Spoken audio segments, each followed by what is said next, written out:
When I say the word Tevis, what's the first thing that comes to your mind? Greatest thing I've ever done other than the birth of my children. It was just amazing the first time I finished Tevis. How about you, Chuck? I've spent my life looking for interesting adventures, and I hear Tevis, and I think that's one of the most fascinating adventures somebody can get involved in. And that was my whole purpose of writing it the first time. I've told people for years that Tevis was like a drug, and that it's one of those events that once you do it, you either are totally hooked or you'll never touch it again.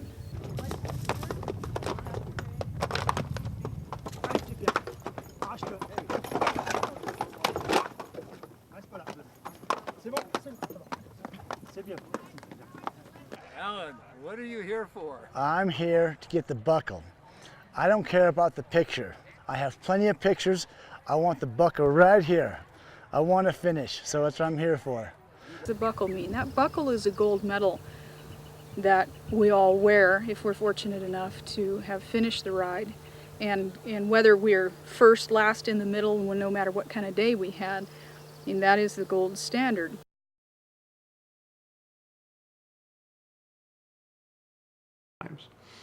Now, Chuck, you were a runner before you were a rider. Is That's that correct. I'm one of the 37 triple cripples. And the triple cripples are those that have done the run, the ride, and the ride and tie championship.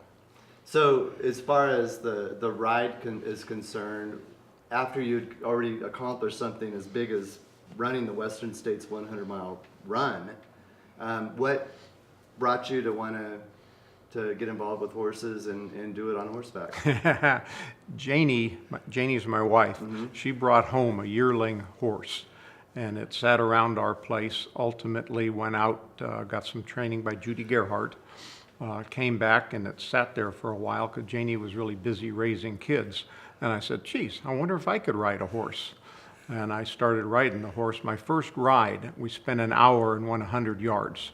That horse was awful. The end result was I did Tevis on him in 1994. So that was, again, a challenge and adventure to be involved in. And that was your first ride? That was my first ride, 94. 94. So I did Scott's Flat and then Tevis that year. You know, known for all the influence she's had in our sport. Yeah, because she left us a few years ago, and she brought so many people into the sport, especially the youngsters. There was a number of years that my grandkids were in her summer program. Just a lot of fun, great person. And then recently, of course, Joe Gerhardt passed away. Another one that was, he was a Marine, by the way. And Semper Fi. Yes, Semper Fi. Just great people, and they did so much for the community and the horse world.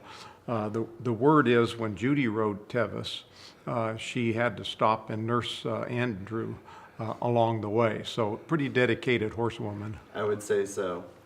Which means Andrew's been on the trail a long time. A lot longer than us.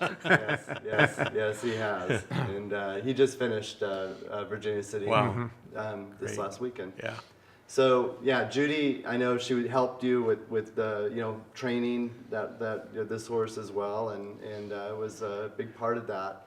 And so Mike, I remember your first. Yeah, Tevis. 94. And I had been a horseman my entire life since I was a young kid. I didn't start endurance riding until 94. I was probably 48 or so by then. Corey Saltow, who's got, I think, 18 finishes, was my vet. I used to live in Danville. And he used to talk about endurance riding all these years, and I had no idea what he was talking about.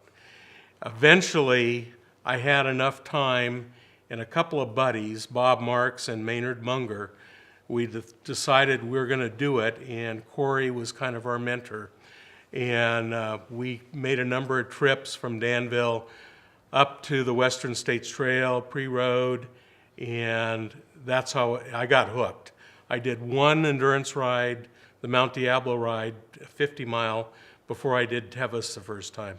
That's kind of interesting what he just said. He did one endurance ride, Tevis. I did one endurance ride That's at right. Tevis. And that was so common back a number of years ago. Yeah. And now, of course, there's the qualifications that you have to go through. But it was real common for people to get involved, not that they were riding minimally. We did a lot of riding, just we didn't compete a lot. Right, Right. right. And, you know, there could be advantages and disadvantages to that. I mean, we have so many rides now, every weekend.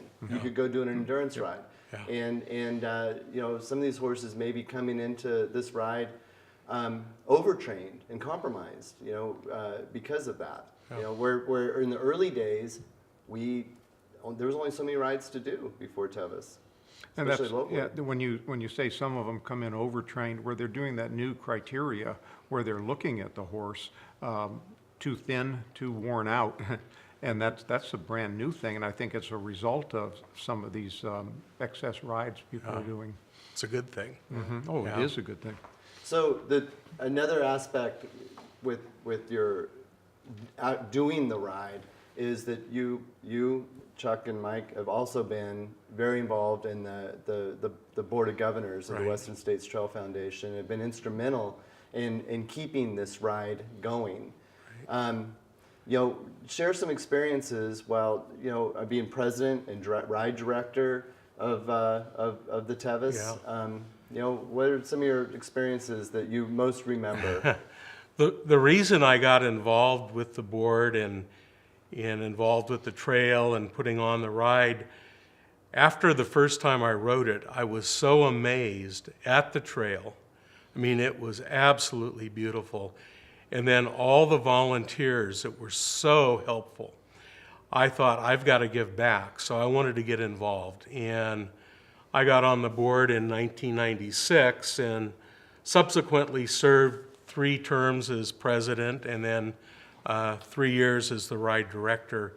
I would have to say the first year that I was the ride director might be the most memorable. I worked all year long with my committee to get ready to go. Tom Kristoff was the president that year. A fire started in June, and by the time we were ready to go with that ride sometime in July, that fire was still going, and we had to cancel the ride about a week before it was to occur.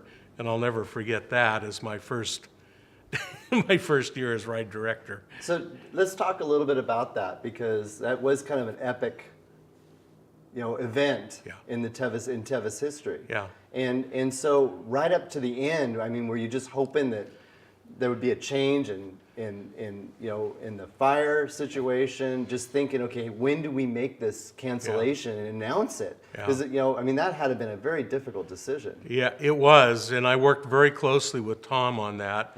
About a week before the ride, I was able to get up to Robinson Flat with one of the U.S. Forest Service people. By then, that fire was right at the top of the canyon up there, and we were standing up there. Ashes were falling on us. The air quality was absolutely terrible. Plus, that fire was burning and then exploding, and it was out of control. So there was no way from a safety standpoint for riders, crew, everybody that, and the horses that we could let it go on. So it was just about a week before the ride. We made the right decision. It kind of hurt to do it, but I'm glad we did it. Well, it's always about the horse. Right. When the decision was made, they had a group of people come into the Tevis office, and we were sitting there for about 2 hours, each of us with a stack of entries, calling the people, telling them, turn around, go back, or looking at their emergency numbers, somehow getting a message to them. And in about 2 hours, we got a hold of somebody for every rider in the ride. And one of the best things that came out of that, refunds were offered, and many of the riders said, keep the money. Yeah. Well, Chuck, you know, you've been president. I was president for 1 year, yes. And you also have been instrumental on the trail maintenance of this Yeah, the I Western was States Trail? invited onto the board. Mike was invited on the board because I sponsored him by saying he's a good cook. And he is a good And cook. he's a good cook. And we were able to take advantage of some of his other talents along the way. I was promoted onto the board for trail work, and that's been my love of the thing all along. Very, very active. In the last few years, joining with the run and the two groups together, maintaining most of the trail. The run has its own separate part, and so does the ride. But other than that, it's a joint effort now. It's a lot of work, and it's a labor of love. Yeah. For sure. Yeah. And you look at the trail, it's constantly changing. With weather issues and each year poses its own challenges. What section of the trail are you most concerned with, knowing that trail so well, to keep maintained so we can keep this ride going? It depends on the year, and you can't say one area constant. For instance, down by Driver's Flat, we had a fire in there 10 years ago. For the next 5-6 years, it was constant trees coming down. So, and when I say constant, right up to the week before the ride, there were trees coming down. So that's finally resolved. Well, now we have another fire area up above and trying to deal with it. This particular year, the snows played havoc all over the trail with trees and brush down and washouts. So there isn't a area that you say, I'm going to just spend the rest of my career dealing with. It depends on the year. Along with that, the trail, of course, is so important. Without the trail, there wouldn't be a ride. And around 1996, the board decided that we wanted to establish an endowment fund. Jeff Hurton, one of our board members, came up with the unique idea of adopting a section of the trail. And our goal, through charter and incorporation, was to raise $500,000 and never touch the principal of that, but only use the interest and dividends to spend on the trail. And we felt if we could get to that level that, we'd be able to keep the trail going forever. We reached that level a number of years ago.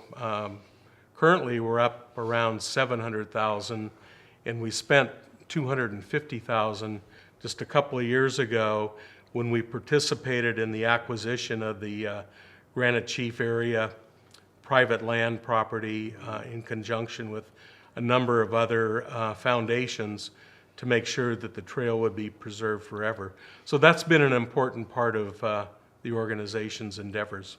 Well, a question for both of you would be, as involved as you've been in the ride, how many buckles? I have 5. 5 and 3. And then the other side, which is keeping this ride going. What kind of future do you want to see? What do you want to see the direction that the Tevis, the ride, goes? I'd like to see it continue with many of the traditions that it has now. I'm coming from kind of a purist background, and to be honest, I kind of get a little put out when they need more water, when they need more vet stops, when they make more exceptions to try and increase the completion rate, when this trail is for an adventure. And if you pave it, you're not getting that. So I'd like to see that some of the real traditions maintained. How about you, Mike? Yeah, I would agree with Chuck 100%. I think part of the challenge is that single track trail, all those canyons, the beautiful views, and it gives you a chill when you're riding some of those sections. That if you made a bad step, it could be it could be serious. But that's part of the whole mystique of the ride, I think, and I'd like to see that continue. Absolutely. Yeah. I agree with you too. So in endurance, I'm going to ask this question. you talk about tradition, and the sport. There's always going to be Tevis considered a race versus a ride, and so can we touch on that topic a little bit? Sure, go ahead. Sure, okay. Since Mike and I ride a little bit differently, my first Tevis ride was on Dusty, and that was that horse that I got from Janie, and I rode that ride to finish. Every other one I've ridden to be way up in the front. Yeah. And I finished 12th twice, 6th and 10th. And the year I was 6th, I was 6 minutes behind the winner. So never competitive enough to win the thing, but competitive enough that, damn, I like to ride fast. And as a result, I have 5 non-finishes. Yeah, and I always rode to finish. I never rode to race or come in first. Interesting, when I first got on the board, one of my mentors was Bill Piper, who he was president of the foundation for 13 years, and we lost Bill just a few years ago. But I remember talking to him early on. He always wanted to call the Tevis a ride, not a race. And it used to bother him when people would refer to it as a race. And I think it goes back to it's a ride, and making sure that the horse is number one is so important. And sure, I can agree with if you've got the horse and you've got the time to train and come in the top 10, I think that's great. But I always kind of think of it as a ride and not necessarily a race.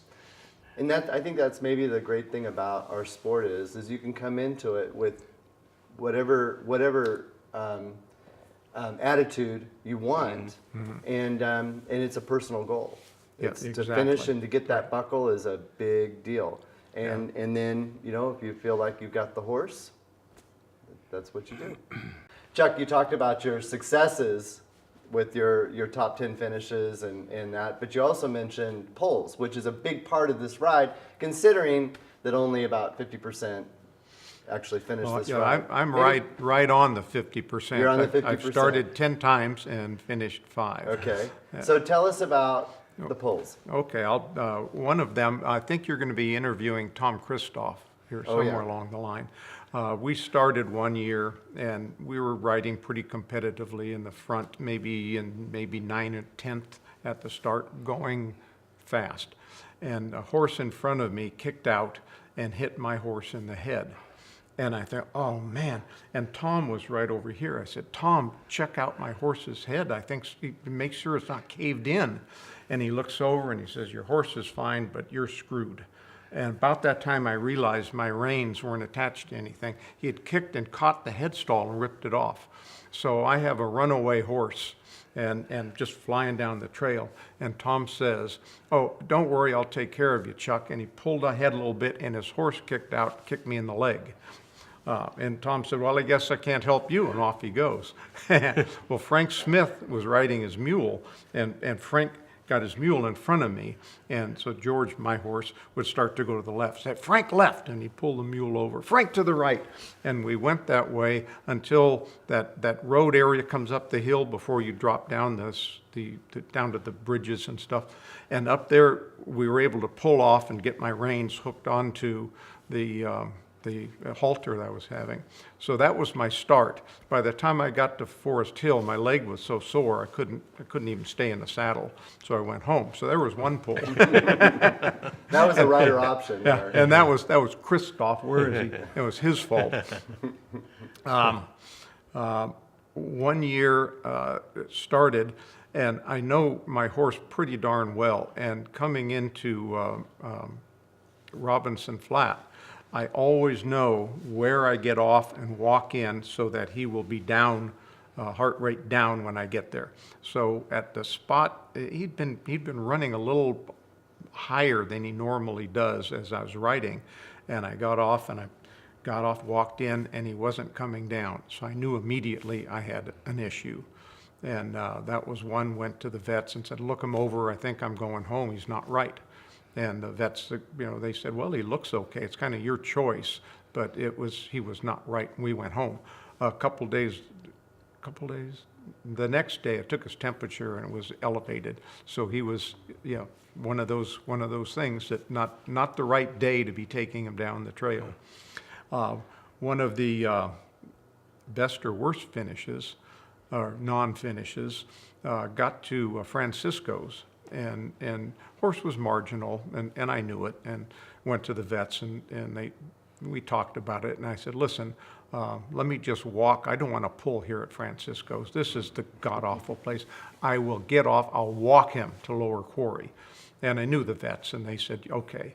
So I got to Lower Quarry and said, look him over good. I think we're going home. And he peed brown, and they said, yep, you're going home. I was 5th at the time. Even walking him. Yeah. So I mean, it was way ahead.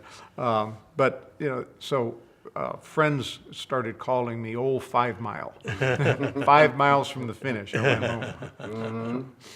Yeah, well, the one thing about getting pulled at Francisco's is the walk up Driver's Flat. Yeah, I've been pulled there myself. Yeah, that's just a slap in the face. I didn't want to do that. And again, knew the vets, and they said, yeah, go on, Chuck, and did the right thing. I got him there, and everything was fine. An easy pull. His first horse pulled from there.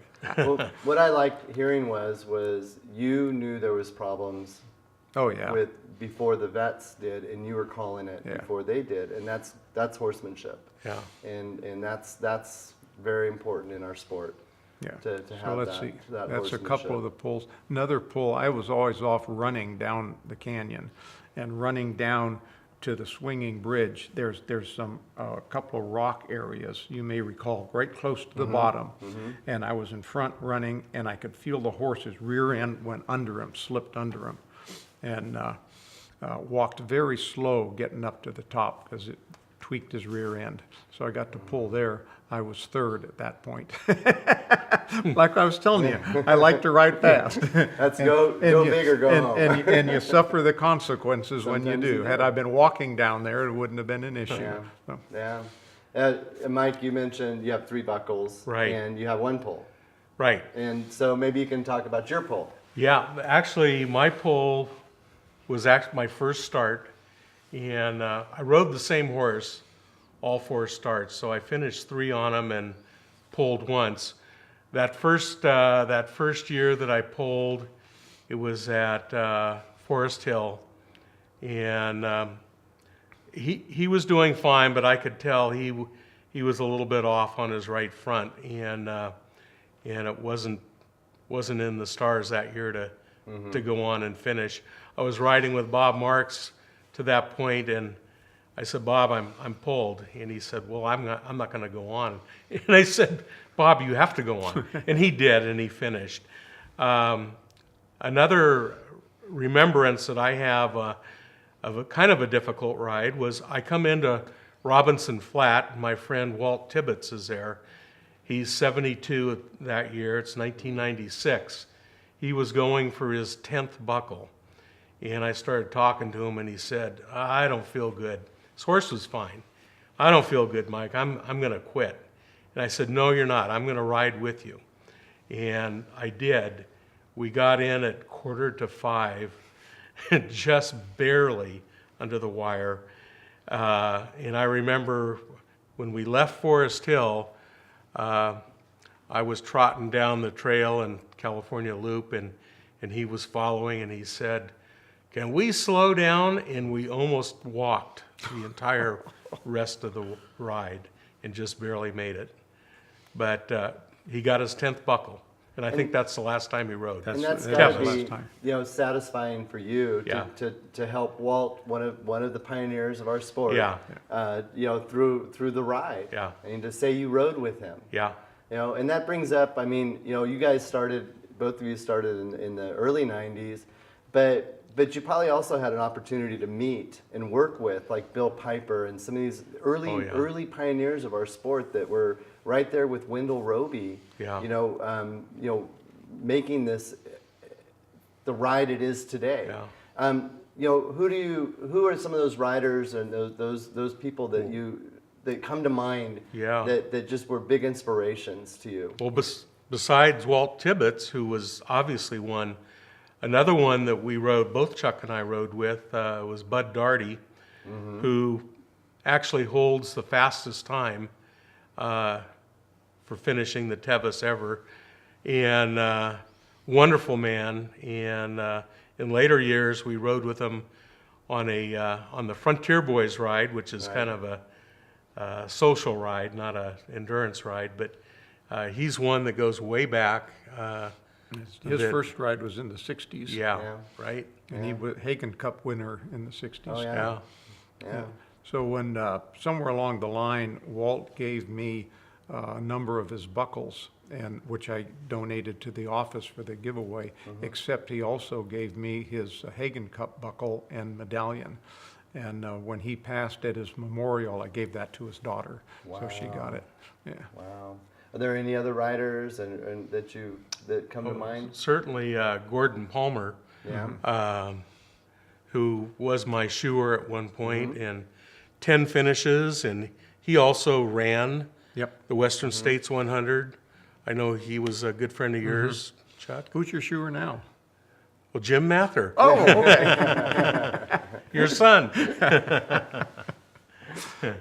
Yeah, and those were pretty much the people I was involved with. Mike being in the sport, not necessarily endurance, but in the horse world a lot Right. longer than I was, he knew a lot of these people way before I did. Yeah. Walt was the one I rode a lot with in the early days, my early days. Right. And it was so neat because he was one of the few people, he lived in Moraga at the time, one of the few people that would be at Auburn at 7 in the morning so we could go ride. You know, so often you get to the overlook at 7 in the morning, there's nobody there. About 10 o'clock they roll in. Shoot, 10 o'clock, we're done. Now, Mike, you're from the Bay Area. Right. Now, was it Tevis that brought you up here to the foothills? To Actually, it was. Now that's interesting because there's a lot of people that came from all over the country, really, that moved here specifically to be near that Yeah. trail, and you were one of those people. I'm one of them. I moved in early 96, the end of 95, and it was a point in my life where my kids were done with college and out of the house, and I had flexibility, and I was interested in Tevis, and I said, why not? And so I moved up. There was already people I knew that had moved up here ahead of me from the Bay Area, and it was a great move. Chuck and I met at that time too and started training together. And then Chuck actually introduced me to my wife, Tish. And So far, they still like me. so far, 21 years later, we're still married. Yeah, Wow. Wow. So it was a life changer. This ride was a life changer for you. absolutely. Yeah, Wow. You know, you moved, you met your wife. Yeah. I mean, you could really, say a lot about how this ride influenced your life. it influenced a lot. Yeah. Yeah. As it turns out, Mike and I went to high school together, but we didn't know each other back then. Wow. Wow, what a small world. Of course, he's much older than me. Much. So, Chuck, we were talking about your, starting off with the running, and prior to that, I mean, you were a Marine in Vietnam, Yes. and and what's interesting because I'm also going to be talking to Tom Kristoff, who also was a Marine. Well, sort of a Marine. He was an officer, so that kind of Oh, lowers okay. him Yeah, down. he didn't little work bit. for a living. No, No. not at all. But just that focus that you have from your military experience and everything else, it had to have lended to this goal setting that has gotten you through a lot of things in life, but setting goals to run the run and also to do the ride. Yeah, I think that's right. When I'm doing things, Janie often says, that's the Marine in you coming out. And I don't know if I had that before the Marines, but I certainly had a lot of drive coming out of there. When I got out of the Marines, I knew there's some things I wanted to do and some things I didn't want to do. And I put myself through college. And then off to the work environment, rose in work about as far as I could go, played very competitive sports, and ultimately the run. Can I divert just slightly on the run? I gotta tell you this fun story about how I got involved in the run. My wife at the time, prior wife, worked for Hart Federal Savings, which was Wendell Roby's bank. And they were having their annual picnic at the Auburn Rec Park. And so we were having a picnic, and this is nice, and I had to go to the bathroom, so I walked over to the outhouse there. And a guy comes walking in, and he puts his arms against the wall, and he's going to the bathroom. I said, geez, are you all right? He says, yeah, I'm great. I just ran 100 miles. And that was in 1978. And I said, that is amazing. And I came back out, and I went to my wife. I said, just amazing. See those guys over there? That's their award ceremony for a 100-mile run. And there was like 12, I don't remember what it was. There wasn't many. And she says, look at all those misspent goals. Think about what they could do if they really put their minds to good stuff. Well, I swapped out wives and ran it. So that was my introduction to the run. Wow. Well, bringing back to, I just have to bring this up. My mentor was Dr. Barslow. And, and so he was a Marine. Yes. Right? Yes. And so I had that background with him. I was Army, by the way. So, but, I think there has to be a certain something in somebody to want to do the run or the ride, and we're talking about the ride now, but there has to, what do you think that little piece of whatever it is that makes a person want to ride a horse 100 miles?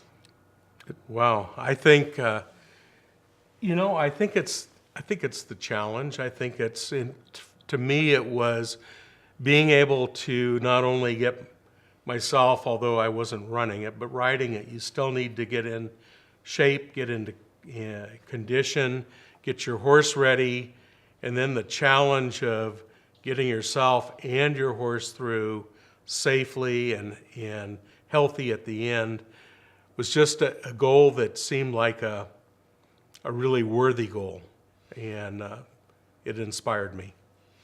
I like what he said. I think my first ride was an adventure ride, and the rides after that were challenges because I had different goals. But I think what makes things successful for me is being able to set my priorities. And during certain times of the year, the highest priority, other than family and that, is training.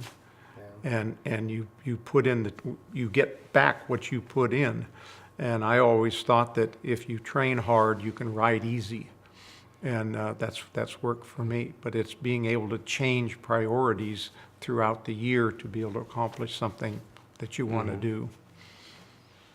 Well, you guys, is there anything else you want to add? You feel like you need to talk about the history of our ride? Anything that you feel that the public needs to know? Yeah. One item, at the Overlook, there's a plan in place to be able to build, call it an interpretive wall? Yes. And that'll be able to have a wall that'll have the history of the ride as far as the areas, the trail spots along it will be marked out on this wall. So we're pretty excited about that. Yeah. Hopefully within the next year or two, we'll be able to get that going. Yeah, we've been working on that. We call the Auburn staging area for a dozen years or so. Put a lot of effort into acquiring another 2 acres that's adjacent to the original staging area on the north side of the canal. We've both Chuck and I have put a lot of work into that, and Tom Christoph also. It's tough working with federal agencies, state agencies. They're slow, and it's a slog to get things done, but we are getting things done. And, that's part of the goal of the foundation is to make the trail available to the public, to educate the public about the trail. And so that's a primary goal. for both of us. Well, I want to thank both of you for working so hard and on the trail, on our ride, and I just appreciate everything you guys have done. Thank you, Matt. Thank you, Matt. Thank you.